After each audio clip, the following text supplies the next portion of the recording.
What if everything you believed about curing addiction was wrong? There are people who have been in recovery or they've been 10 years sober, but they say that they are still in recovery. Why is that? There are a couple misconceptions that I first want to talk about. You have these different things that people can say when it comes to overall recovery. They say things like, "Man, if I can only find the right modality or the right type of therapy, then I'll be cured." Or if I go 1 year sober, then it's behind me. I'm good to go. Or if I only masturbate, then I'm fine. I'm not watching porn. When in reality, addiction changes your brain, whatever type of addiction it is, specifically here, pornography addiction. It changes your brain, and there are things that happen that don't just change overnight. We've talked about this before, but it can take up to 18 months for your dopamine receptors to even reset or to go back to normal in the first place. 18 months. And yet, we may go 3 months and be sober and be like, yes, like, dude, it's over. I'm done. We're good. And then all of a sudden, you get hit like a train with an urge. And you're like, man, what the heck? I thought this was behind me. When in reality, dude, there's a lot of work. There's a lot of time that needs to actually go into recovery. The pathways that you create by repeating the same addiction over and over and over again become really deep rooted, and they don't just go away. In fact, they may never go away. There are two main studies I want to talk about. The first one is from Nora Volkow's work at National Institute on Drug Abuse, and they looked at the brain's reward system when it comes to dopamine. I mean, we've talked about this before. We all know this. We all know the chemical dopamine. It's kind of a hot topic nowadays. But they looked at its purpose in creating a strong association between behavior and pleasure. And believe it or not, they found that these this addiction or the behavior in that addiction creates neural pathways that are hardwired together. And that makes those cravings. A quote from Dr. Nora Volkow here: "Addiction is a chronic, relapsing brain disorder, not a moral failing." And that's a pitfall that we can fall into sometimes when it comes to things like pornography addiction, especially if you grew up religious. You grew up in a home where things like sex, pornography, all these things were taboo, and just you never talked about them growing up. And so when you do keep having slips over and over again with pornography, it can feel like you are failing as a person. You have a moral failing over and over and over again. When in reality, that's not true. We tend to attach this addiction to our character, to who we are. And at the end of the day, that really just does more harm than good. And so I think knowing that that's an overall brain disorder at the end of the day, I think it can be really comforting knowing that there's not anything inherently wrong with you as a person, as your character or your worth. It has nothing to do with this addiction that you're struggling with. The second study is from Cambridge University. And this one, they had brain scans on people in recovery showing activation in reward areas just by seeing drug-related images. Okay, even after years of sobriety. So even if you, and the interesting thing about porn addiction here is you take someone who's addicted to porn, they've been watching porn for, let's say, 10 years, and let's say they go 10 years sober.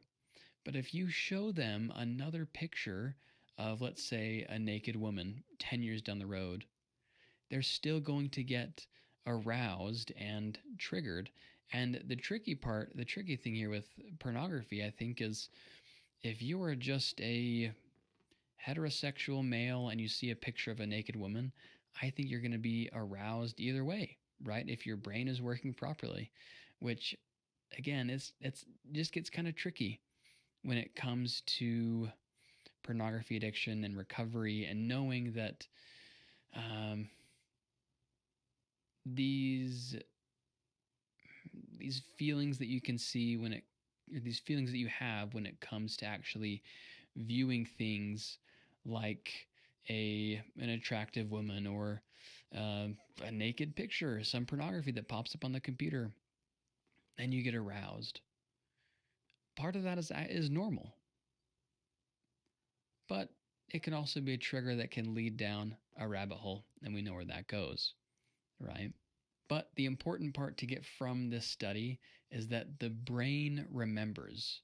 It's not going to forget, especially if this is something that you've been struggling with for years and years and years. A popular book nowadays is called The Body Keeps the Score. I'm sure you've heard of it. But the brain also keeps the score. Your brain is going to remember, and your brain is part of your body. But just a fun little way of remembering that, okay? Your brain keeps the score as well, along with everything else in your body. It all keeps the score. It all remembers. And so 2 years, 3 years, 4 years down the road of recovery, after not having a single slip, if you still have an urge every now and again, know that that's normal and there's nothing wrong with you. That's actually to be expected. So the way I like to look at this when it comes to recovery is you think of a house, and this house has paint falling off of it. It's kind of old, and so we decide to paint over it to make it look better and to make it more presentable. So we get this paint and we start painting the house, right? Each little brush stroke puts a new layer of paint on this house. However, the old paint on the house is still there. You don't strip an entire house of its old paint before you paint over it. If you do, I think you're a wild man, and I mean, good for you, I guess. But generally, you don't take all the old paint off. It's just a lot of work and probably impossible without actually damaging a lot of the house itself. So you just paint over it. Now that old paint is still there. And so over time, as the house gets weathered, and as the storms hit it, as the heat shines down on it, over time that new paint is also going to become old and chipped, and you can look underneath the newer paint and see some of that old paint that you painted over. And so similarly with your brain, as you are training your brain to do new things when you have an urge, right? As you try to become this new person, that old you, those old habits, those triggers, the way that your brain was behaving during that time of addiction is still there. It's just underneath this new paint, underneath these new habits that you've been creating. And so, if one day you see this old paint, even after years of putting on this new paint over and over again, don't freak out. Don't freak out. More than likely, that's just one part of the house. It's not the entire house that's back to this old, weathered, chipped paint. It may only be part of it. And that old paint is really supposed to be there. That means your brain is working the way it's supposed to. It's remembering things. It's trying to make your life easier to fall back into different habits. And if you were to fall back into a porn habit, it would make life easy for you, and your brain would kick back into addiction mode. All right, not something very helpful, but in the moment, your brain does think it's helpful because it's trying to automate things for you so you don't have to think about it. So your brain might come up with different ways or different stories or memories about what made it feel good, right? What made you feel good? And the brain sometimes will suggest, even after years of sobriety, pornography. It's going to say, hey, remember that one time you were feeling really low? What did we do to gain a lot of energy and to feel good for a minute? Oh, we watched porn. So let's go do that. Not very helpful, but it's great that the brain is actually trying to help you in that way by automating specific things. So kind of cool. Doesn't mean it's helpful, but you can use that to your advantage with this new paint, these new recovery tools, these new habits that you paint over this older and weathered paint. So, speaking of putting on new paint, what does that even look like? If you go back 4 or 5 episodes now at this point, where we talked about recovery capital, that is going to be your key to success. That's it. So remember, with recovery capital, you have your personal recovery capital, which looks like your physical health, mental health, education and skills, self efficacy, your hope and motivation. And you have your social recovery capital, which are things like your family, your friends, your community, getting out there, putting yourself out there, and continuing to create strong relationships. You also have community recovery capital, which is pretty similar to social, but just getting out there into your actual community. Get on some service boards.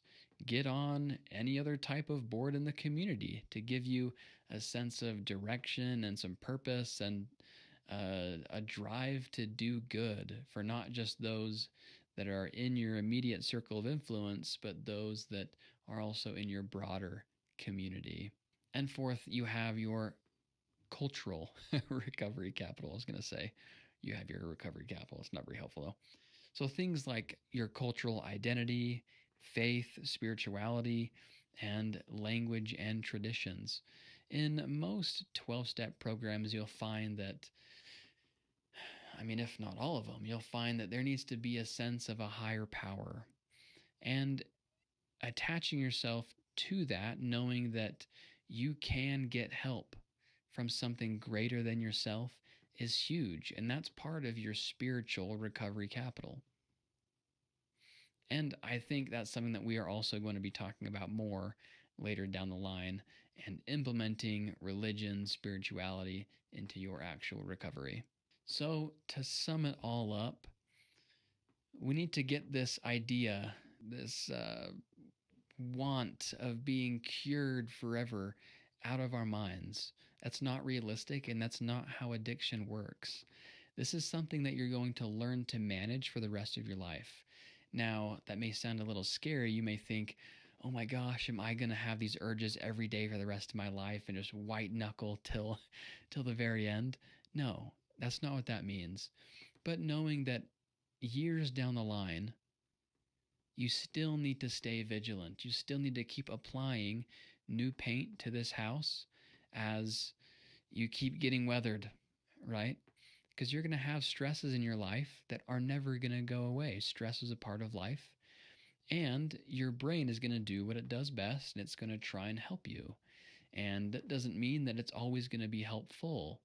So 10 years down the line, you're going to have your brain recommend that you watch pornography every now and again. If you have a huge stressor, you're really stressed at work, just got in an argument with your wife, your kids are just insane, they're teenagers now, you can't believe it, where is life gone? You're stressed out of your mind. Your brain's going to suggest one day that you should go watch pornography because it remembers how good it made you feel 10 years ago. Yes, 10 years ago. And so when that happens, don't freak out. Know that that is normal. And that's just a part of the house that needs a little bit more paint over it because the brain doesn't forget. And you can see sometimes those older habits and those older experiences that you had are still there. But as you continue to increase your recovery capital in all these different aspects of your life, that's when you can start to cover your entire house with new paint over and over again. So then when the storms do hit, when the crazy times happen, you'll still have a fresh layer of paint and be good to go. I hope this is helpful. Leave a like, comment down below what you thought was helpful. If there's an idea of an episode that you want me to cover, then let me know down below. I appreciate you guys, and I'll talk to you later this week.